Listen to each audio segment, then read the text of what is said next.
Welcome back, Motorheads. This is Project Car Finds on Facebook Marketplace, and this week we took a trip through Missouri. Up first, got a 1955 Chevrolet for $8,000. This one here doesn't have much of a description other than it's a 55 Chevy with a title for $8,000. The car doesn't appear to be in too bad a shape. I'm kind of wondering if this used to be an old drag car just because of the way they've done the rear wheel wells. Or they might have just been trying to make a clone of Two Lane Blacktop's 55, which is also American Graffiti's 55 Chevy. What do you guys think of the price? Up next, got a 1976 Duster for $6,500. This one here is rumored to have a 360 in it with 40 series flow masters, and says it runs and drives nicely in the yard. Also, he's not desperate to sell. So that probably translates into he's kind of stuck like Chuck on that price. Overall, the outside of the car didn't look too bad. The interior, yeah, it definitely needs some work inside there. What do you guys think of the price on this little Duster? Yep, next we got a 1975 Oldsmobile Delta 88 for $3,500. Now this is the Wind in the Hair edition. Seller claims this one here's a project worth taking on. The motor has all the power and absolutely gets it. I've always had a real soft spot for these old Delta convertibles. I always really liked them and enjoyed them when I was younger. They rode super nice. From the pictures, it doesn't appear to be too rotten, but it is a convertible, so you definitely want to check the floors and check all the superstructure in the back. Had a little snafu up front as the header panel is now red, not yellow, or they just like to have a color eraser, one or the other. What do you guys think of the old 88? Up next, got a 1978 Formula Firebird for $5,500. Seller states this one here is a project car, does not run. Has too many projects going on. Looking at the pictures here, overall the car doesn't look to be too bad a shape. It doesn't look to be all rotten. But once again, with this body style Firebird and the Camaro, that back floor like to get soft, and I mean really soft. So you'll definitely want to check this one over real well before you get too deep into it. I believe I'd try to get a better price on it.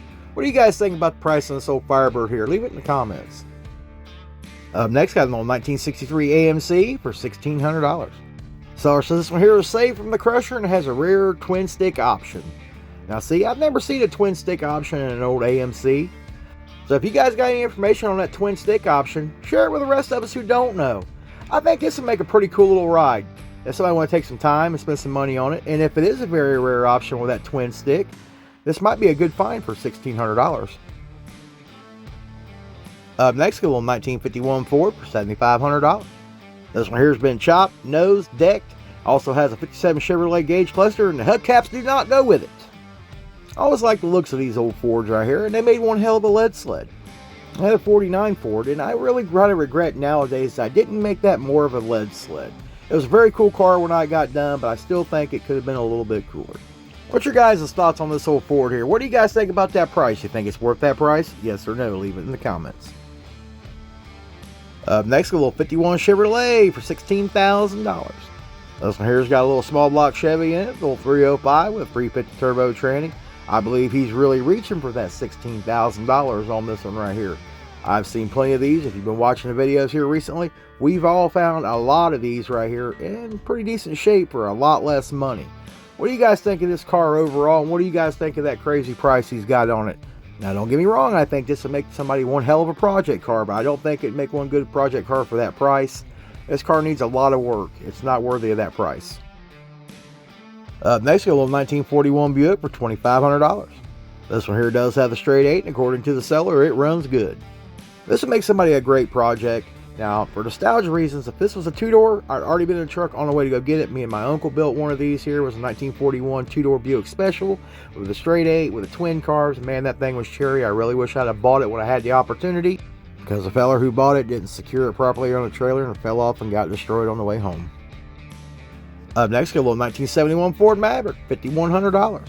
Seller claims this one here runs and drives, just needs a tune-up. Something tells me this thing needs a little bit more than just a tune-up. Overall, the car doesn't look to be too bad. It looks to be pretty solid. Does have the good hood on it.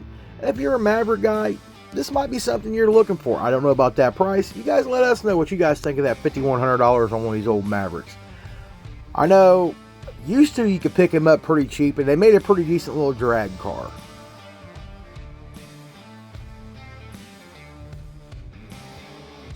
Next, a 1971 Chevrolet Nova for $13,000. This one here is rumored to have a 350 in it with aluminum heads and a few other goodies in the Go Fast department. Me personally, even though I'm a Chevy guy, I really don't care for the Nova. Don't come for me in the comments. Only thing I got good to say about a Nova is they really did go down the track nice and straight. This little Nova does have a cage, so it's either a drag car or is aspiring to be a drag car. What do you guys think of the Nova? What do you think of the price? Up next, got a little 1968 AMC Javelin for $8,200. Rumor has it this little car is 99% complete, and it had a 343 in it, now has a 401. From the pictures, I don't see any real big gaping rust holes or anything, and it looks to be fairly complete. Curious what you all think about this little Javelin and the price. Leave it in the comments. Up next, got a little 1962 Chevrolet wagon for $13,500. This one here does have a V8 with 3-speed on the column, runs and drives good. So if wagons are your thing, especially old Chevy wagons, this one here might be right up your alley. This one here doesn't look to be in too bad a shape. It's a little lower than what I like, but I don't see any big gaping holes. I can't see through the china or anything like that in it. The rear looks pretty good shape. All the glass looks like it's in good shape. Come on, all you wagon folks. Let us know what you guys do. Would you rock it the way she is, or would you change a couple things? Next, go to 1972 Dodge Dart for $8,500. So this one here runs and drives great. Got new radiator, new starter, new alternator, and a new battery, and it's got disc brake. Overall, from the pictures, this one here actually does look like it's in pretty good shape. Me, myself, prefer the 68-69 Dart. But however, this one here still doesn't look bad. A good friend of mine had one of these back when we were in high school. He absolutely loved it. I absolutely hated it because I was a Chevy guy. He was a Mopar guy. Go figure. Well, here's another one for you Mopar crowd. Here's a little 69 Plymouth Roadrunner for $10,500. Seller says this one here got a clear title, comes with a little satellite parts car. Looking at the pictures, this might be a pretty solid little Roadrunner project here. The price might not be too awful bad. Looking at the pictures, it looks like it's had a lot of the body work done and possibly ready to be shot with paint. Can't really tell if that's primer, sealer, or what's going on here. What do you guys think of this little Roadrunner? What do you think of the price? Well, that's all I got for you today. If you liked today's video, smash that like button, consider subscribing. I'll see y'all in the next one.